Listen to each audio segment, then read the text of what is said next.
ایک مرتبہ حضرت سیدنا عثمان غنی، حضرت صدیق اکبر رضی اللہ تعالیٰ عنہ، حضرت فاروق اعظم رضی اللہ تعالیٰ عنہ، یہ تین اور جو تھے حضور صلی اللہ علیہ وسلم، ایک مرتبہ یہ چاروں حضرات احد پہاڑ کے اوپر موجود ہوتے ہیں۔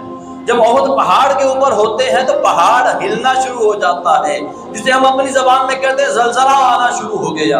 اور اس شاپ تو یہ کہتے ہیں کہ جب احد جو ہے نا یہ حضور سے محبت کرتا، حضور نے خود ارشاد فرمایا ہوا ہے کہ احد مجھ سے محبت کرتا ہے، میں احد سے محبت کرتا ہوں۔ تو اس شاپ تو یہ کہتے ہیں کہ احد اس وقت جھومنے لگ پڑا کہ حضور میرے اوپر تشریف فرما ہے۔ بہرحال سادے الفاظ میں کہا جائے تو زلزلہ آیا، احد نے ہلنا شروع کیا۔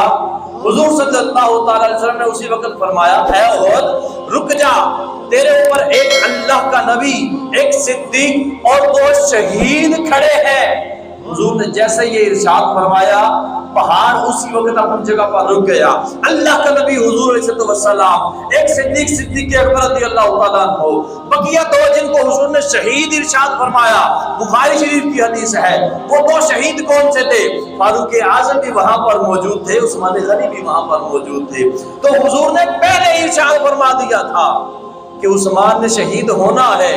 ایک مرتبہ صحابی رسول ہے ابو موسیٰ اشعری رضی اللہ تعالیٰ، اب ہم فرماتے ہیں کہ میں حضور صلی اللہ علیہ وسلم کے ساتھ ایک باغ کے اندر موجود تھا۔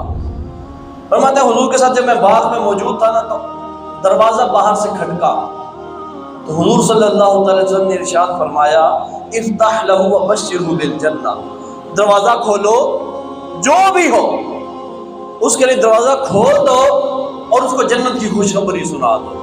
حضرت ابو موسیٰ اشعری رضی اللہ تعالیٰ عنہ فرماتے ہیں کہ میں نے جا کے دروازہ کھولا تو صدیق اکبر رضی اللہ تعالیٰ عنہ سامنے تھے۔ فرماتے ہیں کہ میں نے جا کر صدیق اکبر رضی اللہ تعالیٰ عنہ کو خوشخبری سنائی کہ حضور نے آپ کو جنت کی خوشخبری دی ہے۔ صدیق اکبر رضی اللہ تعالیٰ عنہ نے اللہ کا شکر ادا کیا اور جا کر حضور کے ساتھ بیٹھ گئے۔ فرماتے ہیں تھوڑی دیر گزرتی ہے، پھر دروازے کے اوپر دستک ہوتی ہے، پھر کوئی آتا ہے۔ حضور ارشاد فرماتے ہیں افتح لہ وبشرہ بالجنہ، اس کے دروازے کو کھول دو اور اس کو جنت کی خوشخبری سنا دو۔ کہتے ہیں میں جاتا ہوں، دروازہ کھولتا ہوں، فاروق اعظم سامنے ہوتے ہیں، میں ان کا دروازہ کھول کے ان کو جنت کی خوشخبری سناتا ہوں، وہ بھی اللہ کا شکر ادا کرتے ہیں، آ کر تشریف فرما ہو جاتے ہیں، حضور کی بارگاہ میں حاضر ہو جاتے ہیں، حضور کے پاس بیٹھ جاتے ہیں۔ فرماتے ہیں تھوڑی دیر گزرتی ہے، پھر دروازہ کھٹکھٹتا ہے، حضور ارشاد فرماتے ہیں افتح لہ وبشرہ بالجنہ علی علوہ تصیبہ، اے ابو موسیٰ اشعری جاؤ، جو بھی دروازے کے اوپر آیا ہے اس کے لیے دروازے کو کھول دو اور اس کو کہہ دو کہ سن لو تمہیں جنت تو ملے گی، لیکن اس تکلیف کے بعد جو تمہیں دنیا کے اندر پہنچے گی۔ ابو موسیٰ اشعری کہتے ہیں میں جا کے دروازہ کھولتا ہوں، سامنے عثمان غنی رضی اللہ تعالیٰ عنہ ہوتے ہیں، کہتے ہیں میں نے دروازہ کھولا اور ان کو جا کر حضور کا پیغام بھی سنایا، کہا کہ حضور کہہ رہے ہیں کہ آپ جنت کے اندر جائیں گے لیکن دنیا میں تکلیف آپ کو پہنچے گی۔ عثمان غنی رضی اللہ عنہ جو اللہ کی طرف سے حضور صلی اللہ علیہ وسلم کی طرف سے جنت کی خوشخبری دی گئی، اس پر اللہ کا شکر ادا کرتے ہیں۔ اور دوسری آزمائش تھی کہ آزمائش بھی ملے گی، اس کے جواب میں کیا کہتے ہیں؟ کہتے ہیں اللہ المستعان، اللہ تبارک و تعالیٰ ہی سے مدد طلب ہے، اللہ ہی ہے جو مدد کرنے والا ہے۔ اگر دنیا میں تکلیف آئے گی تو اللہ سے مدد مانگ لوں گا۔ تو یہ عثمان غنی رضی اللہ تعالیٰ عنہ دنیا کے اندر آپ کو بتا دیا گیا اور کنفرم ہو گیا کہ آپ دنیا سے شہید ہو کر ہی جائیں گے۔ امام مفتی جلال الدین امجدی رحمۃ اللہ تعالیٰ علیہ آپ فرماتے ہیں عثمان غنی رضی اللہ عنہ کو معلوم تھا ندیاں ہیں، سمندر ہے، یہ رک سکتے ہیں، پہاڑ ہیں یہ اپنی جگہ سے ہل سکتے ہیں، ہر کام ہو سکتا ہے، حضور کا فرمان تبدیل ہو سکتا نہیں، حضور نے جو ارشاد فرما دیا وہ ہو کر رہے گا۔ امام یہ مفتی جلال الدین سیوطی، مفتی جلال الدین امجدی صاحب رحمۃ اللہ تعالیٰ علیہ اب فرماتے ہیں کہ عثمان غنی ساری زندگی اسی شہادت کی تلاش میں بیٹھے رہے، اسی شہادت کے انتظار میں بیٹھے رہے کہ کب شہادت آئے گی اور رب کا دیدار نصیب ہوگا، کب رب تبارک و تعالیٰ کی بارگاہ کے اندر حاضر ہوگا۔ رب کی بارگاہ کا یہ شوق اپنے دل کے اندر رکھا کرتے تھے۔ حدیث پاک میں ہے نا اللہ تبارک و تعالیٰ کے محبوب نے ارشاد فرمایا من احب لقاء اللہ احب اللہ لقاءہ، جو بندہ اللہ سے ملنے کو محبوب رکھتا ہے اللہ تبارک و تعالیٰ اس سے ملاقات کو پسند فرماتا ہے۔ اللہ سے ملاقات کس طرح سے ہو سکتی ہے؟ مریں گے تو ملاقات ہوگی۔ تو جو بندہ موت کو محبوب رکھے، موت سے بھاگے نہ، ڈرے نہ، تو جو ایسا کرے گا، موت کو محبوب رکھے گا، اللہ تبارک و تعالیٰ اس سے ملاقات کو محبوب رکھتا ہے۔ اب موت کو محبوب کیسے رکھنا ہے؟ دعائیں کریں گے یا اللہ مر جائیے؟ نہیں، یہ نہیں ہے، بلکہ معاملات یہ ہیں کہ موت تو آنی ہے، کسی وقت بھی آنی ہے، بندے کی تیاری مکمل ہونی چاہیے، وہ کام کرے، وہ انداز اپنائے کہ جب بھی رب تبارک و تعالیٰ کی بارگاہ میں حاضر ہونا پڑے تو شرمندگی نہ ہو۔ تو یہ چیز ہونی چاہیے۔ حضور صلی اللہ علیہ وسلم کی ایک حدیث مبارکہ ہے، اس کا خلاصہ ایک بیان کرنے لگا ہوں۔ حضور نے ایک مرتبہ صحابہ سے ارشاد فرمایا کہ ایک وقت آئے گا کہ جو غیر مسلم ہیں یہ مسلمانوں کے اوپر ٹوٹ پڑیں گے، اور ان کے اوپر ایسے ٹوٹیں گے جیسا کہ بھوکے لوگ کھانے کے اوپر ٹوٹ پڑتے ہیں۔ صحابہ نے کیا کہ یا رسول اللہ صلی اللہ علیہ وسلم کیا مسلمان اس وقت تعداد میں کم ہوں گے؟ حضور نے فرمایا نہیں، مسلمان تعداد کے اندر کم نہیں ہوں گے، بلکہ تعداد ان کی بہت زیادہ ہوگی، لیکن ان کے اندر دو برائیاں آ چکی ہوں گی، دو بری چیزیں ہوں گی۔ وہ کون سی؟ حضور نے ارشاد فرمایا پہلی چیز، دنیا کی محبت ان کے دل کے اندر رچ چکی ہوگی، دنیا کو محبوب کر لیا ہوگا، اور دوسری چیز حضور نے ارشاد فرمایا موت سے نفرت۔ یہ دو چیزیں ہیں، یہ جب مسلمانوں میں آ جائیں گی تو اگرچہ لاکھوں تعداد میں ہو، کروڑوں تعداد کے اندر ہو، اربوں ہو، دوسرے اغیار ان کے اوپر ایسے ٹوٹ پڑیں گے جیسے بھوکا کھانے کے اوپر ٹوٹتا ہے۔ آج دیکھیں نظر حضور کا فرمان سچ ہے کہ نہیں؟ اربوں کے اندر ہے مسلمان، 56 اسلامی ممالک، 57 اسلامی ممالک، ہم نعرے لگاتے پھرتے ہیں، اتنی بڑی طاقت ہونے کے باوجود آج مسلمان پس رہا ہے کہ نہیں پس رہا؟ ایک چھوٹا سا ملک ہے نا، اتنا سا، جس کو گھومنا شروع کریں تو 2-3 گھنٹے میں ملک پورا ختم ہو جائے، جب پوری دنیا کو بچایا ہوا ہے، مسلمانوں کے اوپر ظلم کر رہا ہے، عالمی عدالت اپنے فیصلے سنا رہی ہے، ہر چیز ہو چکی، کیا کر سکے؟ کچھ بھی نہیں۔ کیوں؟ مسلمان دنیا کی محبت لوگ کو لے کر بیٹھ گئے، مسلمان آج موت سے ڈرتے ہیں، مرنا چاہیے، حالانکہ پتہ ہے مرنا ہے۔ یہ دو چیزیں اندر آ گئی نا، دنیاوی محبت، دنیاوی آسائشیں، محبت کیوں آئی ہے؟ یار یہ چیزیں بڑی اچھی ہیں، یہ اے سی بڑا اچھا تو یہ پنکھا بڑا اچھا تو یہ کوٹھی بڑی اچھی تو یہ کار بڑی اچھی۔ جب یہ چیزیں محبوب ہوئیں تو ان کے ساتھ دل لگ گیا، جب ان کے ساتھ دل لگ گیا تو اب ان کو چھوڑنے کا دل نہیں کرتا، چھوڑنے کا دل نہیں کرتا تو مرنے کا دل نہیں کرتا، تو موت سے نفرت ہو چکی ہے، دنیا کی محبت دل میں گھر کر چکی ہے۔ جب یہ معاملہ ہوا تو حضور کا فرمان سچا کہ مسلمان تعداد میں زیادہ ہوں گے، لیکن اس کے باوجود اغیار ایسے ٹوٹیں گے جیسے کہ بھوکا کھانے کے اوپر ٹوٹ پڑتا ہے۔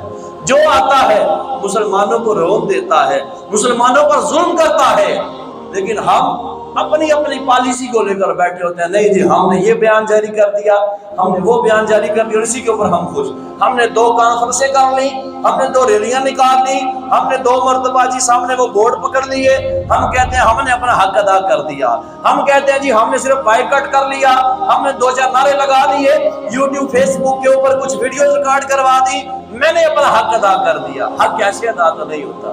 حق تو تب ادا ہو نا جب کہ میرے اندر یہ ہمت ہو اور میرے پاس یہ موقع بھی ہو کہ میں جاؤں اور جا کر اپنے بھائیوں کی مدد کروں۔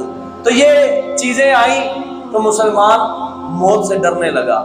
تو بہرحال حضرت عثمان غنی رضی اللہ عنہ کا موضوع ہے، حضرت عثمان غنی رضی اللہ تعالیٰ عنہ اللہ سے ملاقات کو محبوب رکھتے تھے۔ ایک بزرگ ہیں حضرت ابراہیم بن شیبان رحمۃ اللہ تعالیٰ علیہ، فرماتے ہیں کہ جب قیامت کا دن ہوگا نا تو اللہ پاک کے فرشتے یہ مسلمانوں کی ایک جماعت کے پاس سے گزریں گے۔